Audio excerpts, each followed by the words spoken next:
cara membatalkan kutukan itu namanya kutuk sumpah serapah, ludah api. Artinya apa? Orang Jawa itu tadikan ludah menjadi api.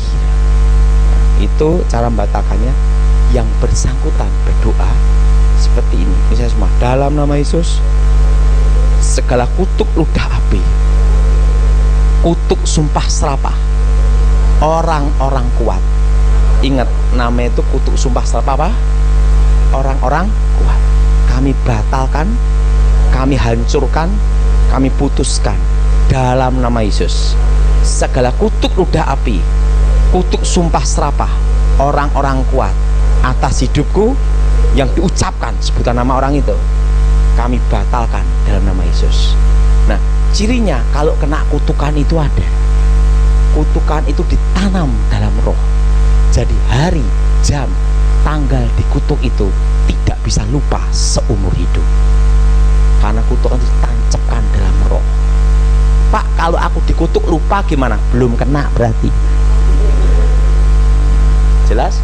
Cirinya kena itu jam, tanggal, hari, waktu dikutuk itu menghantui terus. Nah, itu harus dibatalkan. Pak, kalau yang tak kutuk anakku sendiri gimana? Cabut itu. Cara nyabutnya gimana? Anaknya diajar doa itu di dalam nama Tuhan Yesus. Dalam nama Tuhan Yesus, segala kutuk sumpah serapah orang-orang kuat, ludah api. Nah, sebut nama yang ngutuk, ibunya yang ngomong ibunya. Kami batalkan, hancurkan dalam nama Yesus. Darah Yesus bebaskan. Jelas? Yang Mbak pendeta hanya bantu doa, tapi untuk membatalkan ada yang bersangkutan sendiri. Apa sih namanya perjanjian darah itu apa sih? Darah itu bicara tentang nyawa, nyawa bicara tentang kehidupan. Artinya itu suatu perjanjian mengikat sampai tubuh, jiwa, dan roh. Nah, ini berhubungan dengan genetika. Nah, berarti keturunan. Jadi kalau orang itu perjanjian darah, itu makanya ada ritual-ritual tuh pakai ngorbankan, bahkan ada yang pakai bayi itu. Tapi ada yang juga kebanyakan kalau perdukunan itu dari ini ya, dari sini atau dilukai bagian sini, darah dicurahkan, saya kasih mangkok, dipersembahkan. Itu perjanjian darah. Itu mengikat sampai 3-4 generasi. Nah, tapi itu hubungan dengan okultisme ritual. Nah, biasanya perjanjian darah ini kebanyakan dari kakek neneknya yang terlibat perjanjian darah, anak cucunya itu terkena kutukan. Nah, kutukannya itu kebanyakan itu karena ini bisa kena sial, kecelakaan, dan mati muda. Loh Pak, enggak adil Pak, yang ngikat perjanjian orang tuanya tapi yang menanggung ikut anak cucunya. Nah, kutuk itu kan sampai 3-4 generasi. Itu sesuai dalam kitab Keluaran 10 perintah Tuhan kan. Nah, karena itu kan kutuk keturunan. Tapi ada keadilan Tuhan. Kalau orang terkena kutukan perjanjian darah, kalau dia bertobat percaya Tuhan Yesus, segala kutukan itu kan dibatalkan. Nah, doanya gimana Pak untuk membatalkan ini? Makanya Yesus mati untuk kita dan darahnya berbicara lebih kuat melebihi darah Habel. Jadi doanya seperti ini. Di dalam nama Yesus, segala perjanjian kutuk keturunan, perjanjian darah, ikatan kutuk leluhur, kami hancurkan, batalkan, putuskan dalam nama Yesus. Darah Yesus hancurkan kutuk keturunan, darah Yesus hancurkan kutuk perjanjian darah. Darah Yesus bebaskan. Nah, kebanyakan ciri-cirinya orang yang kena kutukan perjanjian darah ini, dia sering dihantui roh-roh. Nah, itu maksudnya dihantui itu maksudnya dalam mimpi atau ya dalam mimpi maupun penampakan.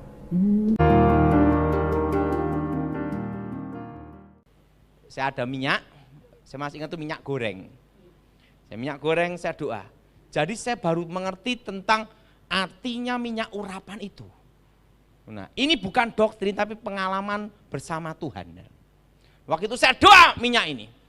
Doa untuk minyak seperti ini, ini saya semua. Darah Yesus, sucikan minyak ini menjadi minyak yang kudus, menjadi tanda yang kudus, benteng Roh Kudus, benteng api Roh Kudus. Sucikan minyak ini, meteraikan minyak ini menjadi meterai Roh Kudus di dalam nama Yesus. Nah, setelah saya kasih minyak itu, saya doakan di setiap pintu-pintu. Tiba-tiba ada namanya itu mandau terbang. Pleng, pleng, pleng, pleng, pleng. Mandau itu tidak bisa masuk ke dalam rumah itu. Karena apa? Karena di situ ada tanda milik Tuhan. Ya, jadi ingat saudara, minyak urapan itu ada gunanya. Bukan hanya sekedar oles-oles sana, oles itu kurang kerjaan. Tapi jangan ngasih minyak urapan setiap hari. Yang seneng pabrik minyak, betul? Yang penting itu iman. Doa yang lahir dari iman. Dari iman kembali ke iman. Waktu itu saya doa dalam nama Yesus. Wah, itu mandonya terbang terus. Dalam nama Yesus. Mandonya jatuh. Jatuh pun tidak bisa masuk ke dalam rumah, di luar. Di situ ada batas di situ. Di situ saya baru mengerti bahwa minyak urapan itu ada kuasa. Jadi saran saya, rumah-rumah saudara kasihlah minyak urapan sebagai tanda itu milik Tuhan. Kasus ini tidak ada pemulihan. Dan itu adalah kasus perjanjian setan. Makanya sering salah orang tangkap. Nah, bagaimana cara batalinya? Ini saya kasih tahu. Banyak orang mau bertobat tapi takut. Kalau misalnya dulunya dia naik pangkat sama setan, begitu bertobat besok dipecat. Kejadian. Dulunya pengusaha kaya raya, begitu bertobat habis miskin. Sampai mati loh saudara, miskinnya. Saya mau tanya, siapa yang mau bertobat miskin sampai mati? Angkat tangan. Nah, kadang orang berpikir takut di sini, betul? Karena dia pikirkan kasusnya Ayub sama dengan kasus ini, beda. Ayub tidak ada perjanjian setan. Suatu kali ada seorang pengusaha, dia mau bertobat tapi takut masalah itu. Jadi dulu ada namanya PP 10. Orang-orang keturunan Chinese disuruh balik ke Tiongkok. Nah, dengar? Nah, ada seorang pemuda miskin sekali. Dia pergi ke tempat keramat buaya putih di Kalimantan. Dia sembunyi dan tidak mau ke Tiongkok. Dia berkata kepada tempat keramat itu, aku relakan nyawaku untuk engkau dan sekeluargaku, asal aku beri kekayaan dan kehormatan. Dibuatlah perjanjian setan. Dia jadi kaya raya. Tambak udangnya aja ratusan hektar. Kaya raya. Dan dia menikah sama orang Kristen. Ini pentingnya doa penyerahan anak. Nah, dapat perempuan Dayak. Tetapi ingat, aliran karismatik garis keras. Bukan hanya radikalisme, ini ada yang garis keras. Jadi kalau garis keras itu doanya ini, itu garis keras. Itu karismatik garis apa? Jadi kalau muji Tuhan, wah Tuhan. Jadi Tuhan, malaikatnya denger gini, wah, segera cepat dikabulkan doanya. Kenapa? Kalau enggak ini bahaya nih, lantainya bisa ambruk. Itu karismatik garis apa? Wah, ini karismatik memuji menyembah Tuhan itu, wis ngeri lah. Dia tahu suaminya ada perjanjian setan. Begitu anak pertama lahir, langsung diserahkan gereja doa penyerahan anak. Itu penting doa penyerahan. Sampai lahir anak ketiga, langsung didoakan penyerahan anak. 3 anaknya hidup semua, tidak ada yang mati. Buayanya mau makan ini tidak bisa, jadi buaya ompong. Sang ayah ini tahu, kok terbukti Yesus bisa nyelamatin anak-anaknya. Kalau anaknya tidak ke gereja, mungkin dimarah-marahin. Tapi dia sendiri tidak pernah ke gereja. Karena dia takut kalau dia bertobat semua habis. Setelah itu nah, salah satu anaknya itu punya pacar teman saya. Minta datang ke sana, ke Kalimantan. Saya lihat bapak ini, wajah mirip buaya bener ya. Kondisi sekarang mati enggak, hidup enggak. Saya ngomong sama dia, kamu percaya Yesus pasti selamat. Dia ngomong ini, Pak, saya tuh mau percaya Yesus, saya tahu Yesus bisa nyelamatin saya, tapi bagaimana dengan tambah udang saya, harta saya? Kalau saya bertobat ini diambil semua, saya miskin Pak. Daripada itu lebih baiknya saya bertobatnya waktu mau mati. Yang penting bukan awal tapi akhir.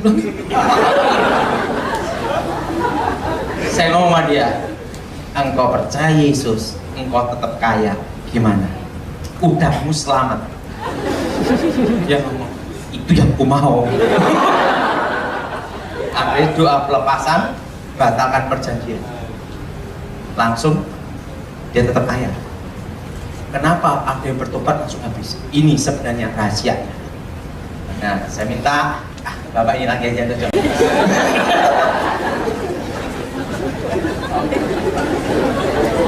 Contoh aja ini.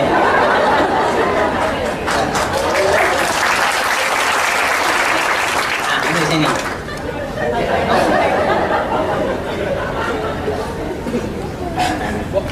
Wah, ini lebih cocok. Yang aku minta kekayaan, kehormatan, kejayaan, dan nama besar, kaya raya. Baiklah.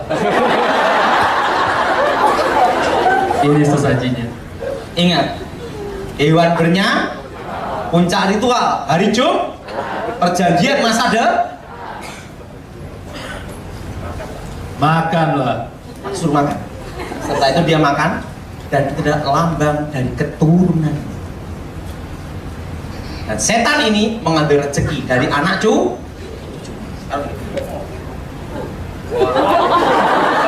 Ini Pak.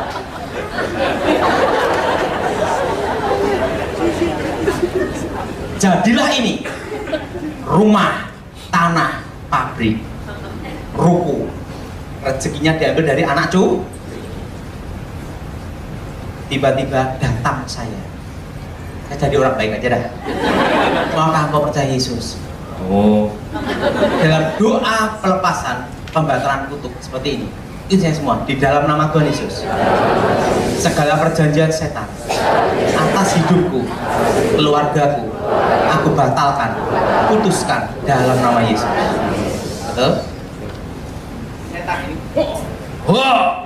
mau nyerang dia, tidak bisa. Perjanjian sudah Pak.